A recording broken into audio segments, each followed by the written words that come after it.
बाकी उसके अलावा सब्जेक्ट में मेरे को पता नहीं ऑनेस्टली मैं क्या करूँ कि इम्प्रूव हो जाए रैंक नेक्स्ट ईयर। क्योंकि पिछली बार मेरा बहुत अच्छे पेपर हुए थे, मेरा ऑप्शनल भी बहुत अच्छा हुआ था and I was expecting a good rank. मेरे को इंटरव्यू कॉल भी नहीं आई थी। बट मैंने देखी इशिता किशोर की copies and I can say with certainty that she deserve more marks than me. एक चीज़ और बताना, जैसे मान लो शिवेन है, यू गॉट IRS है ना, अभी मिला नहीं है भाई, मतलब यहाँ जिक्स मत करो। एक्सपेक्टिंग ले जैसे बेटा मान ले मेरी 28 रैंक है राइट, अगर मान ले मेरे को इम्प्रूव करना है next year, maths is something which I know I can score 300 plus आराम से। बाकी उसके अलावा सब्जेक्ट में मेरे को पता नहीं ऑनेस्टली मैं क्या करूँ कि इम्प्रूव हो जाए रैंक नेक्स्ट ईयर, राइट। अगर मेरे को देना हो तो। सिमिलरली मान ली if you want to improve, if you want to give another attempt, तो टेल मी इज इट, मतलब ऐसा कुछ है? मेरे को भी थी ये प्रॉब्लम।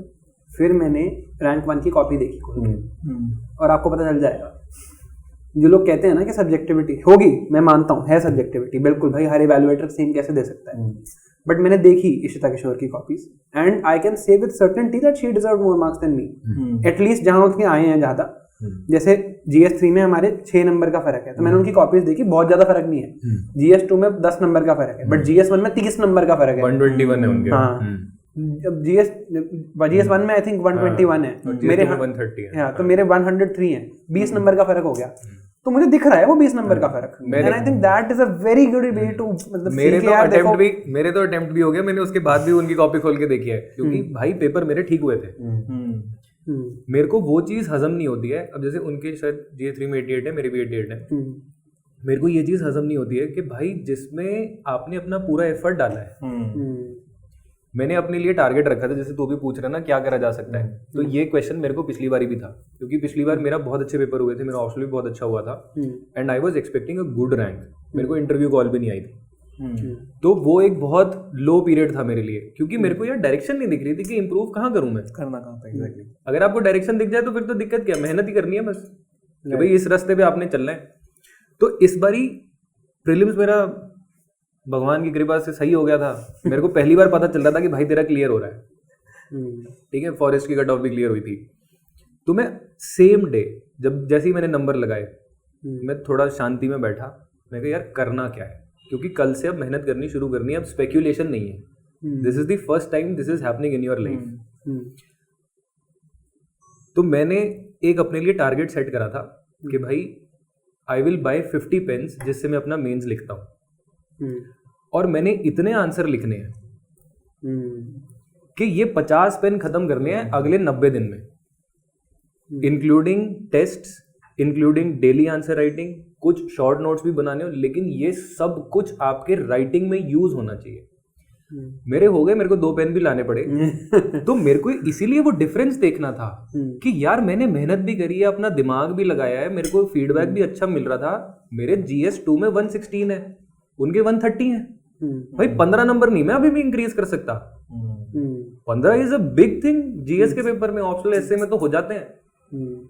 बट मैंने तो देखी जब उनकी कॉपीज, तो मुझे तो लगा कि हाँ यार है, you know, there are things I can learn from this, there are so many things I can learn from this, maybe not in content, जैसे मुझे नहीं लगा कि कंटेंट ठीक है, obviously some places it's better, but जो decoding the question था, you know, that मुझे जैसे पता है कि यार सब हेडिंग ना क्वेश्चन से बनानी होती है, ये बात पता है, बट उसको even further की introduction is also linked to the question and maybe the conclusion is also linked to the question, उसमें flow है आंसर में, every word is, you know, even if I cover the question, तो मुझे पता है कि हाँ यार इसी की बात हो रही है।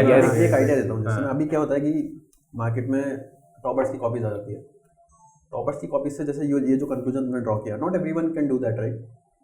व्हाट इफ वो खुद बता दे यार ये मेरी एक आंसर मैंने ऐसा लिखा है, this is what I thought while writing the introduction. जरूरी नहीं है यार उनको पता हो या ना पता हो। नहीं, कई बार एक्चुअली हाँ ये बात सही बोली। जैसे मान लो इशिता किशोर की बात हो रही है कि उनका आंसर इतना फ्लो में जाता है, हो सकता है उनको रियलाइज ही ना होता हो कि मैंने फ्लो में इतना आंसर लिखा है, कंपेयर टू समवन एल्स जो फ्लो में नहीं लिखा, उसको वो चीज अपरेंटली दिख रही है एकदम ना कि this is what I am. बात वही है ना कि maybe it comes to her naturally, हाँ हमको नहीं आती हो शायद। तो अगर मान ले ऐसा कुछ mechanism, but not rank 1 but 2 3 4, भाई किसी को तो पता होगा, हाँ किसी को तो पता है। मैथ्स में मेरे को कुछ चीजें पता है, क्वेश्चंस को आधे में कैसे कर सकते हैं खत्म ना। कई क्वेश्चन ऐसे जो कैलकुलेटर से ही करते हैं। मेरा एक फ्रेंड है प्रभुतोष, वो मेरे को कल दिखा रहा था एक वीडियो कैलकुलेटर यूज करने की ना, वो बहुत ही कॉम्प्लेक्स थी, मतलब बहुत ही ज़्यादा कॉम्प्लेक्स। वो 5 मिनट में कर रहा था, मैंने उसको फिर मेरा तरीका बताया और उसको 1 मिनट भी नहीं लगती, मतलब मैं जो है ना ऐसे एक बटन प्रेस करना होता है बस ऐसे ऐसे और पूरा आंसर आ जाता है। फॉर्मूला लगाते हो क्या? एक फॉर्मूला होता है, लगाते वो भी फॉर्मूला है, बट फॉर्मूला 2 तरीके हैं फॉर्मूला लगाने। तो जैसे मेरे को वो चीज़ पता हो गई, अब कई सारी चीज़ें जो मेरे को नहीं पता होंगी बट किसी और को पता होगी, जैसे ये जो तुम अभी बातें बता रहे थे, तो मेरे को लगता है कि इसीलिए ये मेरे को भी बोलता था, इसको मैंने इतना फोर्स किया भाई साइकोलॉजी का चैनल बना, मतलब क्यों नहीं बना रहा है यार, साइकोलॉजी में 300 आज तक नहीं आए हैं, क्यों नहीं बना रहा है? 300 कई सालों में नहीं आए हैं। तो इसने मेरे को एक वीडियो पे प्रॉमिस करवाया, वो वीडियो यूट्यूब पे भी आ चुकी है, तू बनाएगा, जाके बनाएगा। आज क्या हुआ, मेरा एक फ्रेंड है, वो फिलोसॉफी ऑप्शनल है उसके पास, फिलोसॉफी में कभी 250 से ऊपर नहीं आते मार्क्स। एक बंदा है अविनाश शायद नाम है, रैंक 17 है। तो मेरे फ्रेंड ने मेरे को बोला कि यार इसकी ना रैंक 17 है, 300 नंबर कुछ मैंने भी सुना, 300 समथिंग, 15-17 कुछ नंबर है। उसने मेरे को बोला यार इससे कनेक्ट करवा दिया, फिर उसका चैनल है तो पता करवा दिया, मेरे पास सबके नंबर है। तो मैंने बोला भाई यार तुम फिलोसॉफी मचा दियो, चैनल मैंने बनाया, नहीं मैंने कब बनाया यार, फिलोसॉफी में आज तक कभी नहीं आया। मैंने उसको उसी टाइम चैनल बनवाया, फिर चैनल में कुछ चीजें होती हैं जैसे उसको ग्रुप में कन्वर्ट करना है, ऐसे डिस्कशन स्टार्ट करना, और यार ये चीज जेन्युइनली मुझे लगी है सारे, मतलब मुझे ये रियलाइजेशन थी कि ठीक है यार मेंटरशिप की कमी है मेरे ऑप्शनल में, ठीक है, टेस्ट सीरीज की भी कमी है, लेकिन इतनी भारी कमी है वो ये ग्रुप बनाने के बाद पता चली है। अरे आप तो मेंस की बात कर रहे हो भाई, मैं आपको प्री का बताता हूँ। मैं फर्स्ट अटेम्प्ट देके आया, 115 नंबर है मेरे फर्स्ट अटेम्प्ट में, प्रीलिम में 2021 में, एंड अनइमेजिनेबल सी बात है ये लोगों के लिए। मतलब 6 महीने पढ़ के गया था, मुझे खुद नहीं पता था। क्यों नहीं पता था? क्योंकि मुझे किसी ने नहीं बोला था कि भाई पॉलिटी, ज्योग्राफी, मॉडर्न हिस्ट्री और इकोनॉमी 4 टॉपिक होते हैं और साइंस एंड टेक एनवायरनमेंट में तो PT3 पढ़ के चले जाओ। मुझे लगा भाई ये भी सब्जेक्ट है, ये भी वैसे ही पढ़ूंगा, जितनी पॉलिटी पढ़ूंगा उतनी साइंस एंड टेक पढ़ूंगा, नंबर आ रहे हैं। अगले साल मैंने 15 दिन पढ़ा है प्रीलिम्स के लिए तरीके से, तो 110 है 2022 के प्रीलिम्स में। वो तो फिर वहीं से वो यूट्यूब पे ट्रांसलेट हुआ कि भाई जो चीज आती है ना वो बताएंगे, मतलब पता है ये कोड कैसे क्रैक करना है, इट्स अ डूएबल थिंग। बस एक लास्ट चीज मैं इसी की चीज पे मैं खत्म करना चाहता हूँ कि कहीं गलत मैसेज ना ट्रैवल कर जाए। यार ये सब सही है, ठीक है, लेकिन कुछ एक ऐसे मेरे दोस्त रहे हैं बहुत close, one of my friends, वो इस एक्सटेंट तक चला गया प्रीवियस ईयर क्वेश्चंस को लेकर ही कि यार 2 साल ना नेशनल हाईवेज पे क्वेश्चन आए थे, उसने सारे नेशनल हाईवेज रट लिए।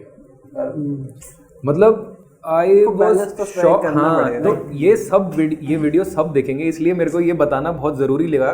भाई वो भी मेरे कॉलेज से है, वो भी उतना ही इंटेलिजेंट है, सब कुछ है, डिस्पाइट दैट कुछ चीजें होती हैं कि देखो आप you have to restrict yourself, अपनी इंटेलिजेंस लगानी बहुत जरूरी है, भेड़ चाल में नहीं चलना। मैं अपनी बात करूंगा, मेरे शूर्य के प्रीलिम्स नहीं हुए, वो इसलिए नहीं हुए कि यार मेरे साइंस एंड टेक के क्वेश्चन गलत हो रहे हैं या बाउंसर क्वेश्चन गलत हो रहे हैं, वो इसलिए नहीं हो रहे क्योंकि मैं इकोनॉमी के क्वेश्चन गलत कर रहा हूँ, मैं पॉलिटी का क्वेश्चन गलत कर रहा हूँ। इजी थिंग्स गलत करके आओगे आप अपने। यार मेरे नोट्स में एक सवाल था जो वो आया था ना, एक मॉडर्न हिस्ट्री का सवाल आया था किसी कमीशन का, कि जिसमें सेंटर और स्टेट कुछ ऐसा था कि प्रिंसली स्टेट्स का कुछ रिलेशनशिप था, किसी कमीशन ने बोला था। भाई मेरे नोट्स, हंटर कमीशन मेरे नोट्स में था। हाँ एक्चुअली सबसे अभी भी मेरे को याद है वो फटा हुआ पेज और सबसे नीचे मैंने वो हंटर कमीशन लिखा हुआ है, मैं वो क्वेश्चन गलत करके आया हूँ। भाई कैसे होगा फिर? I'll tell you what, इसमें मेरा एक opinion with the prelims is कि देखो ऐसे क्वेश्चन ना आएंगे, this will happen to you with so much information, that is why you don't neglect any subject, because there are some subjects that are meant to cover these errors till a point, like they will hedge you to a point. हाँ, लेकिन जो मैंने अपने हाथ से अपने notes में लिख लिया, वो नहीं यार वो नहीं गलत होना चाहिए।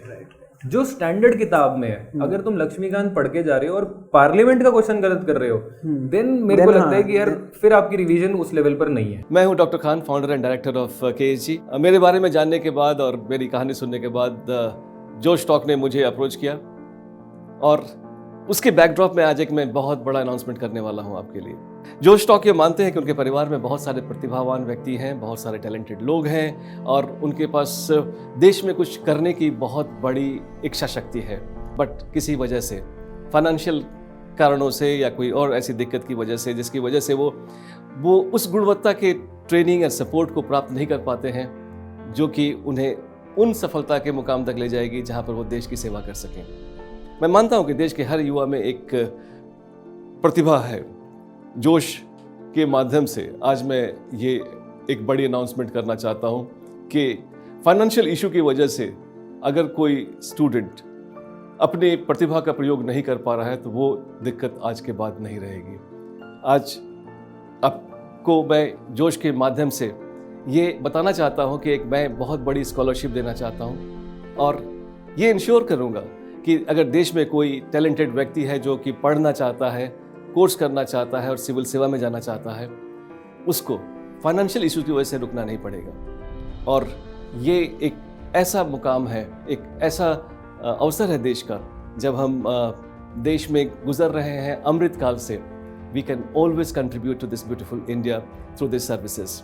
इसके बारे में जो स्कॉलरशिप के बारे में डिटेल चाहिए वो नीचे दिए गए लिंक में अवेलेबल हैं एंड हम साथ मिलकर आगे बढ़ते हैं।